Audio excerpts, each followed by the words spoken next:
أهلا بكم يا أصدقائي في سبوت أون المشاهير.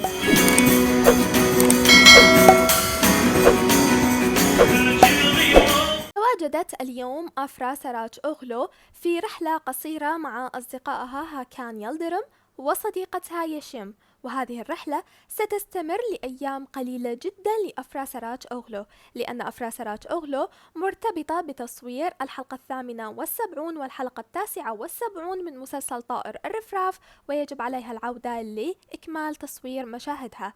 وتساءل الجمهور: أين مارت رمضان دمير؟ ولماذا تركت أفرا مارت؟ يا أصدقائي، هذه رحلة قصيرة لأفرا، يعني أفرا لم تترك مارت، إنها فقط ذهبت ليوم أو يومان مع أصدقائها في هذه السفرة القصيرة. أي علاقة مارت وأفرا جيدة جدا لغاية الآن. هذه كانت آخر الأخبار، شكرا للمشاهدة، نلتقي إن شاء الله بالفيديو القادم، إلى اللقاء.